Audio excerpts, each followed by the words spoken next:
Hello, আসসালামু আলাইকুম। সবাই কেমন আছেন? আলহামদুলিল্লাহ আমরাও ভালো আছি। তো সবার ১ম এ আজকে আমি রান্না করেছি দুপুরে আম এ ছোট, ছোট ট্যাংরা মাছের চচ্চড়ি, যেটা পুরোটাই হচ্ছে হাতে মাখিয়ে করব।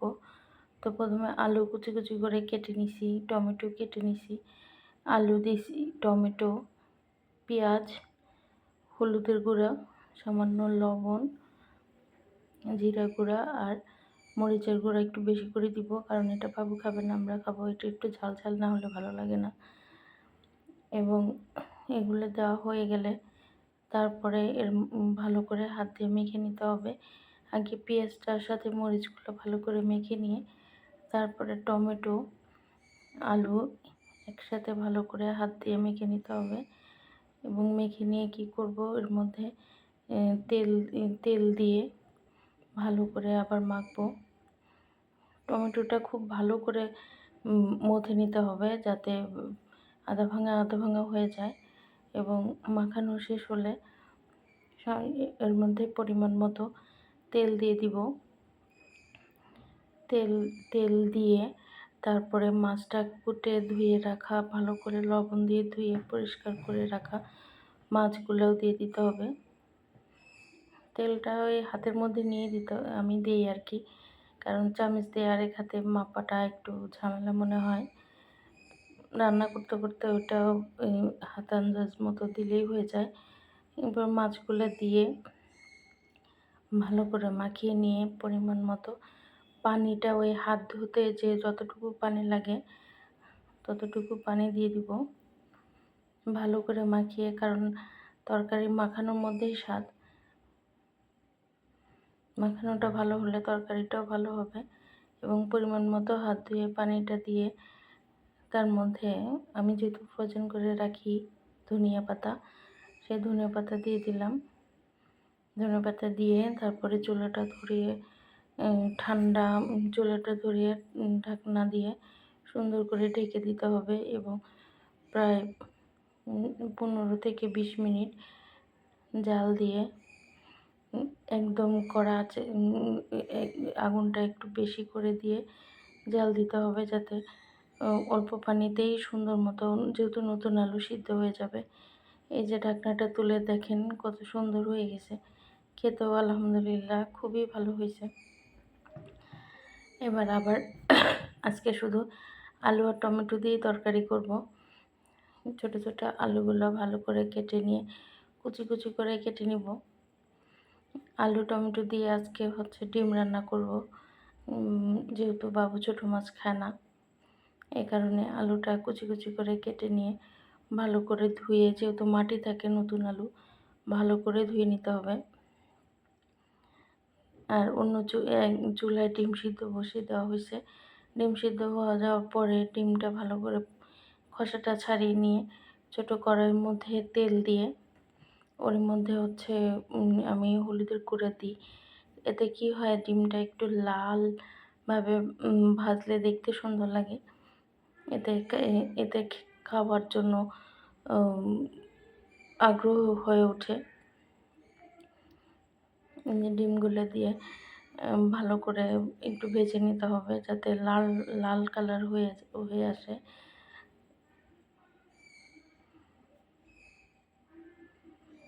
এই যে দেখেন একদম সুন্দর মতো লাল কালার হয়ে আসছে। তারপরে ডিমটা হয়ে গেলে ডিমটা নামিয়ে নিতে হবে আর কি। ভালো করে একটু নেড়ে দিতে হবে, যাতে সব সাইডে, ডিমের সব সাইডে একটু লাল পোড়া পোড়া কালার হয়ে চলে আসে। তো আমার ডিমটা হয়ে গেছে। এখন চুলাটা নেবে ডিমটা আমি নামিয়ে ফেলবো।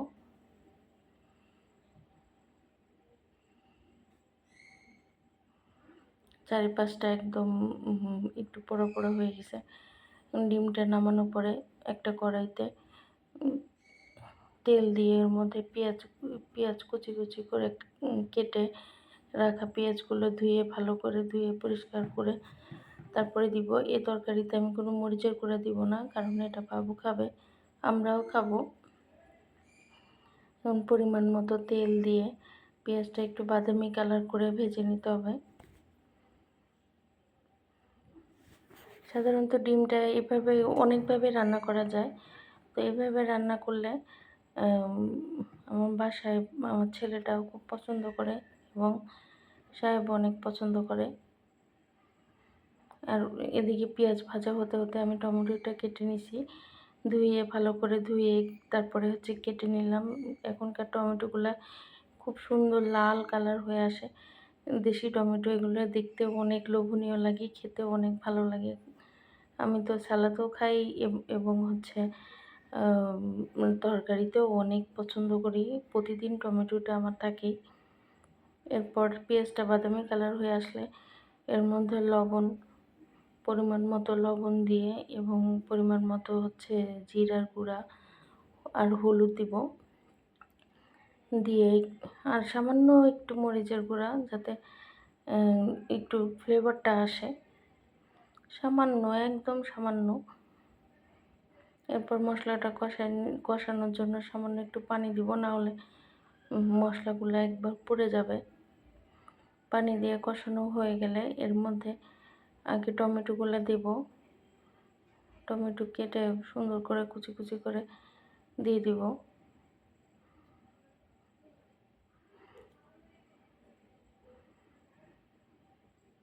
দুইটা টমেটো দিচ্ছি। টমেটোগুলো কাটা হয়ে গেলে টমেটোগুলো একটু নেড়ে এর মধ্যে আলুও দিয়ে দিব। কেটে ধুয়ে রাখা আলুগুলো। দেখেন টমেটোগুলোর কালারগুলো কি সুন্দর, দেখেই লোভনীয় লাগতেছে। আমি অনেক সাধারণ রান্না করি, এত হাই-ফাই আমি রান্না পারি না আসলে।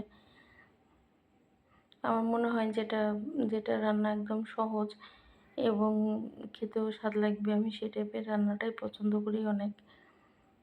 এই টমেটোটা একটু কষায় নিলাম। কষায় নিয়ে এর মধ্যে কুচি কুচি করে কেটে রাখা আলুগুলো দিয়ে ভালো করে একটু কষায় নিতে হবে।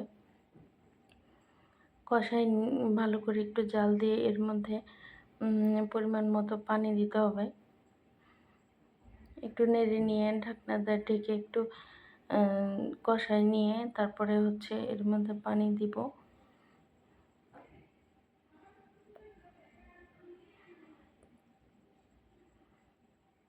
সামান্য একটু পানি দিলে হবে। তার মধ্যে ডিমগুলো ছেড়ে দিলাম এবং ডিমগুলো দেওয়ার পরে এর মধ্যে আবার ঝোলের জন্য যতটুকু পানি লাগে ততটুকু পানি দিয়ে ধনিয়াপাতা উপর দিয়ে ছিটিয়ে দিব। তরকারিতে ধনেপাতা না দিলে আসলে ফ্লেভারটা আসে না। এটা যারা রান্না করে তারা জানে। কিন্তু আমার অনেকের কাছে ভালো লাগে না, বাট আমার কাছে অনেক ভালো লাগে। 10 মিনিট জাল দেওয়ার পরে ঢাকনাটা তুলে দেখলাম যে পানির ঝোলটা একটু কমেই আসছে। তরকারি প্রায় হয়েই আসছে। এখন এটা নামিয়ে ফেলবো। এই যে দেখেন কত সুন্দর হয়েছে মাশাআল্লাহ। এরপরে রান্না শেষ করে বাবুকে খাওয়ায়ে কাজ কমপ্লিট করে রেডি হয়ে জিমের উদ্দেশ্যে রওনা দিলাম। আপনারা জানেন আমি ডায়েট শুরু করছি এবং জিম করতেছি আলহামদুলিল্লাহ। শখের জন্য না, আসলে সুস্থ থাকার জন্য। অনেকগুলো অসুখ হওয়া পথে। এ কারণে ডাক্তার বলছেন যে ওয়েট কমানো ছাড়া কোনো পথ নাই। এইজন্য আরকি কষ্ট করা। যাই হোক, যাওয়ার পথে একটা ভেজাল।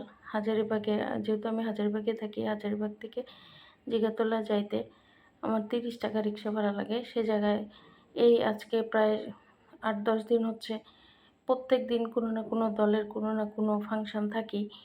আর রাস্তাগুলো ব্লক হয়ে থাকে। অনেক ঘুরে রাস্তা যেতে হয়। যেখানে খোলা জায়গা আছে ওখানে যদি যারা রাজনীতিক সমাবেশ করেন তাহলে আমাদের মতো সাধারণ জনগণের জন্য খুব উপকার হয়। যাই হোক, জিমে চলে আসছি। সবাই ভালো থাকবেন, আমার জন্য দোয়া করবেন।